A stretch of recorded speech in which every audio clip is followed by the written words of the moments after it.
இன்னைக்கு ஜெபமே கிடையாது, பைபிள் வாசிக்கிறதே கிடையாது. சோதனை பண்ணிட்டே இருப்பாங்க. சோதனம் சோதனம் சோதனம் சோதனம் சோதனம் சோதனம். கேட்டா சொல்லுவாங்க, நான் சோதனை பண்ணிட்டு தான் இருக்கிறேன். எப்பா காலையில தனியா ஒரு ஆண்டோட உட்காந்து ஜெபம் பண்ணியா? நான் தான் எப்பவுமே சோதனை பண்றேன். இன்னைக்கு அதுக்கு கூட நேரம் ஒதுக்காத ஒரு குரூப் இருக்கு. தேவனோட சஞ்சரிக்கிறதுக்கு நேரம் இல்ல, மேகத்துக்கு மேல போகாது. ஆனா கிருபை இருக்கு. கர்த்தர் வரம் கொடுத்திருக்காரு, கிஃப்ட் கொடுத்திருக்காரு, எல்லாம் கொடுத்திருக்காரு.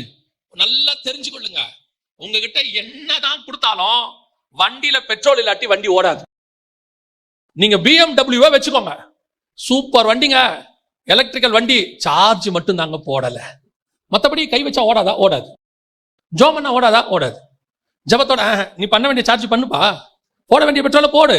உங்ககிட்ட இப்போ காரு காஸ்ட்லியா இருக்கு, 4 பேர் வேணா தள்ளுறதுக்கு கூட ஆள் இருக்கு, ஆனா நீ பெட்ரோல் போட்டா தான் அந்த வண்டி ஓடும். இன்னைக்கு மேகத்துக்குள் போய் பாருங்க, உங்க ஊழியத்தை கர்த்தர் எப்படி கொண்டு போறாருன்னு பாருங்க. மேகத்துக்குள்ள போய் பாருங்க, உங்க ஆவிக்குரிய வாழ்க்கை எப்படி இருக்குன்னு பாருங்க. நான் மேகத்துக்குள் எடுத்துக்கொள்ளப்படணும்னா, பின்பு உயிரோடு இருக்கிற நாமும் வரணும்னா, முதல்ல ஒரு கூட்டத்தை விட்டு நீங்க வெளியே வரணும். புசிச்சு குடிச்சு விளையாடுற கூட்டம் ஒண்ணு இருக்கு, அதை விட்டு முதல்ல வெளியே வா. அதான் அப்போஸ்தலர் 2:40 சொல்லுது, மாறுபாடான சந்ததியை விட்டு விலகி உங்களை ரட்சித்துக் கொள்ளுங்கள்.